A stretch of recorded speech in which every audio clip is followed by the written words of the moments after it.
నమస్తే, welcome to J7 TV news. జాతీయ పతాక రూపకర్త పింగళి వెంకయ్య జయంతిని పురస్కరించుకుని రాష్ట్ర కార్యాలయంలో ఘన నివాళులు అర్పించిన బీజేపీ రాష్ట్ర అధ్యక్షులు పివిఎన్ మాధవ్ అన్నారు.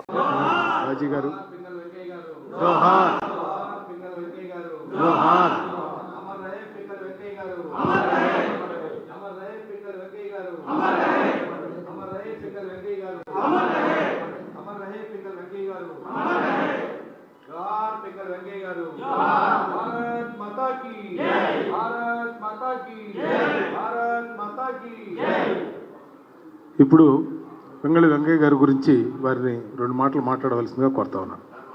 పింగళి వెంకయ్య గారి జయంతి ఆగస్టు 2వ తారీఖు దేశవ్యాప్తంగా మనం చేసుకోవాల్సిన ఒక గొప్ప పండగగా నేను భావిస్తున్నాను. అనేక మంది దేశంలో పుట్టి వాళ్ళ యొక్క ఏ కార్యం కోసం అయితే పుట్టారో ఆ కార్యం పూర్తి చేసి వాళ్ళ జీవితాన్ని పూర్తి చేస్తుంటారు. కానీ పింగళి వెంకయ్య గారు తను మరణించిన ఇప్పటికీ మన జాతీయ జెండా రూపంలో శిఖరాగ్రాన్ని నిలిచి ఎప్పటికీ ఎగురుతూ ఉంటాడు. ఇది యాదృచ్ఛికం కానీ దైవ నిర్ణయం కానీ ఏ వ్యక్తి చేత మన యొక్క జాతి జెండా నిర్ణయించబడాలో అటువంటి ఒక మహోన్నత వ్యక్తి చేత నిర్ణయించబడటం ఆ యొక్క భగవంతుడి యొక్క ఏచ్ఛ మనకి కనిపిస్తుంది. ఒక వ్యక్తి ఇన్ని పనులు చేయగలడా? మొత్తం ఆయన జీవిత క్రమంలో కేవలం జెండానే కాదు, జెండాతో పాటు జెండా వెనుకున్న ఉద్దేశం, దాని స్ఫూర్తి తన వ్యక్తిత్వంలో రంగరించుకొని మనందరికీ అందించిన ఒక మహోన్నత శిఖరం పింగళి వెంకయ్య గారు. కేవలం అతి చిన్న వయసులో 19 సంవత్సరాల వయసులో ఆయన యుద్ధంలో బోరా యుద్ధంలో పార్టిసిపేట్ చేయటం, దాని తర్వాత ప్రపంచంలో అనేక ప్రదేశాలు తిరగటం, ముఖ్యంగా ఆఫ్రికాలో మహాత్మా గాంధీ గారితో కలిసి ఏదైతే వివక్షత వ్యతిరేకంగా జరుగుతున్న పోరాటంలో భాగస్వాములే మహాత్మా గాంధీ ఇచ్చే బాగా ప్రభావితమై మళ్ళీ మన ప్రాంతానికి వచ్చి మన మచిలీపట్నం ఒక అధ్యాపకుడిగా ఉంటూ ప్రపంచవ్యాప్తంగా ఉండే ఏ జాతులు వాళ్ళ జెండా యొక్క ఆధారంగా వాళ్ళ జాతీయతను ఏ విధంగా పెంపొందించుకున్నాడో చదివిన తర్వాత ప్రపంచవ్యాప్తంగా సుమారు 50 దేశాలకు సంబంధించిన వాళ్ళ జాతీయ జెండా వెనకాలన్న కథ, ఆ జాతీయ జెండా వాళ్ళకి ఏ విధంగా స్ఫూర్తి కలిగించింది. ఆ రోజున్న పరిస్థితుల్లో ప్రపంచంలో అనేక దేశాలు, ముఖ్యంగా యూరోప్ దేశాలు ప్రపంచవ్యాప్తంగా అన్ని దేశాలని వాళ్ళ గుప్పిట్లో పెట్టుకుని వాటిపై సామ్రాజ్యాన్ని వాళ్ళు స్థాపించి ముందుకెళ్తున్న తీరులో యూనియన్ జాక్ ఏదైతే ఉందో బ్రిటిష్ వాళ్ళ యొక్క జెండా, ఆ జెండాకి మొత్తం బ్రిటిష్ వాళ్ళు ఏ విధంగా పాదాక్రాంతమే ఆ జెండా అన్ని చోట్ల ఎగరాలని చేస్తున్న ప్రయత్నం, ఆ యూనియన్ జాక్ యొక్క ఆవిష్కరణ వెనకాల ఉండే కథ ఆయనకి బాగా రగిల్చింది. మన దేశానికి కూడా ఒక జెండా ఉండాలి, ఆ జెండా వెనకాల స్ఫూర్తి ఉండాలి. నిత్యం ఆ జెండాని చూస్తే దేశ పౌరులు ఎందుకోసం నేను బ్రతుకున్నాను, దేశం కోసం జీవించాలి, మరణించాలి అనే ఆకాంక్ష రగిల్చే విధంగా జెండా ఉండాలని చెప్పి ఆయన పుస్తకం కూడా రాయటం జరిగింది. ఇంగ్లీష్లో national flags of different nations అనే పుస్తకం రాసి మహాత్మా గాంధీ గారికి ఇస్తే మహాత్మా గాంధీ గారు చాలా ఆనందపడ్డాడు. నిజంగానే స్వతంత్రం వచ్చే భారతదేశానికి ఏ జెండా ఉండాలి, ఏ జెండా కారణంగా మొత్తం దేశం నుండి ప్రతి పౌరుడు కూడా సగర్వంగా నిలబడగలిగే ఆ జెండా ఏమిటని చెప్పి ఆ విధమైన ఆలోచనల క్రమంలో నిత్యం ఎప్పుడు కలిసినా కూడా జెండా గురించే మహాత్మా గాంధీ గారితో చర్చించేవాడు.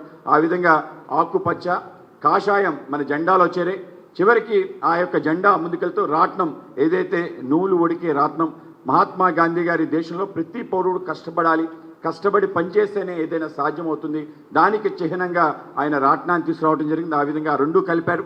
తర్వాత కాలంలో ఈ దేశానికి శాంతి అహింస మార్గాలుగా ఉండాలనే ఆలోచనతో మహాత్మా గాంధీ గారు తెలుపు కూడా కలపమన్నాడు.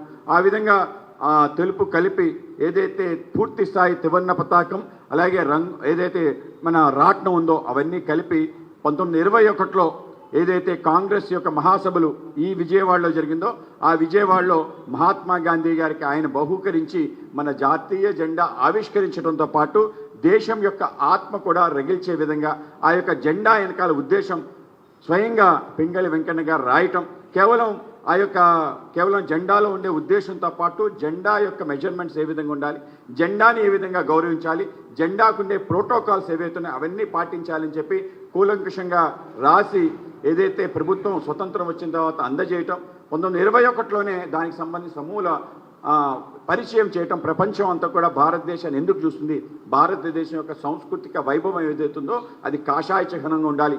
ప్రపంచంలోనే అన్ని దేశాల్లో ఉండే అన్ని రకాల వ్యవస్థలు కలిగిన భారతదేశం, ఈ దేశం సస్యశ్యామలమైన దేశం కనుక ఆకుపచ్చి ఉండాలి. అలాగే మన సనాతన భారతదేశంలో ప్రపంచంలో ఏ దేశం పైన ఆక్రమణ చేయకుండా అందరూ మన సహోదరులు, వసుదైవ కుటుంబకమైన ఆలోచన కలిగిన దేశానికి ఆ యొక్క తెల్ల రంగు ప్రతీక అని చెప్పి, అలాగే ఏదైతే రాట్నం ఉందో మన ప్రతి కార్మికుడికి అది చిహ్నంగా మారింది కాబట్టి దాన్ని కలపడం జరిగింది. స్వతంత్రం వచ్చిన తర్వాత నెహ్రూ గారు దాంట్లో అశోక చక్రని తీసుకురావటం, అలాగే అశోక చక్ర మన ధర్మానికి, మన చరిత్రకి, మన సంస్కృతికి ఒక వారధిగా ఉంది కాబట్టి ఆ విధంగా మన త్రివర్ణ పతాకాని యొక్క పూర్తి ఆవిష్కరణ, దాని వెనకాల ఉద్దేశం మనందరికీ కూడా నిత్యం ప్రేరణగా మిగిలే విధంగా ఇవాళ మన యొక్క స్వతంత్ర దేశం యొక్క త్రివర్ణ పతాకం ఎగురుతుంది. ఆ త్రివర్ణ పతాకం ఆ విధంగా ఎగరడానికి మనందరికీ కూడా స్వాభిమానంతో ఆ జెండాను చూస్తే తప్పనిసరిగా మనం జై కొట్టే విధంగా, మనం దానికి నమస్కరించే విధంగా ఇవాళ జెండాని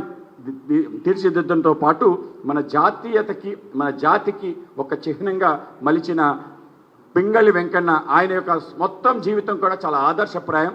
కేవలం ఎప్పుడు కూడా ఖాళీగా ఉండకుండా ఆయన చనిపోయేంత వరకు పని చేస్తున్న తీరు ఏదైతుందో మనకు చాలా ఆశ్చర్యం కలిగిస్తుంది.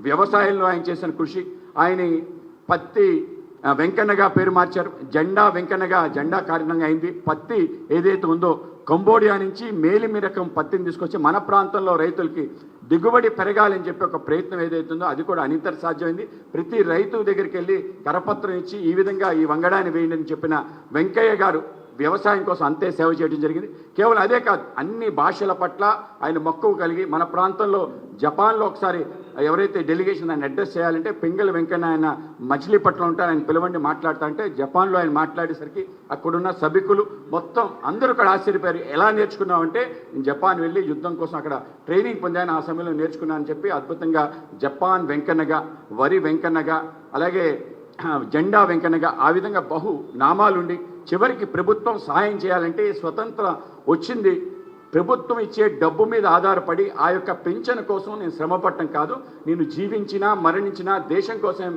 అని చెప్పి దానికి ఏదైతే ప్రభుత్వం కేటాయించిన స్థలం మన ఏదైతే చిన్నినగర్లో మన విజయవాడలో ఉందో ఆ చిట్టినగర్లో ఆ యొక్క స్థలంలో పూరి గుడిసు కట్టుకొని చివరి వరకు అత్యంత సాధారణమైన జీవితాన్ని అత్యంత పేదరికంలో బ్రతికి ఆయన తనువు చాలించడం ఏదైతుందో ప్రతి వ్యక్తికి కూడా ఇప్పటికీ కూడా అత్యంత ఆదర్శవంతమైన వ్యక్తిగా ఒక స్ఫూర్తి ప్రేరణ కలిగించే ఆయన జీవితం తప్పనిసరిగా మనం కూడా అనుసరించాలి.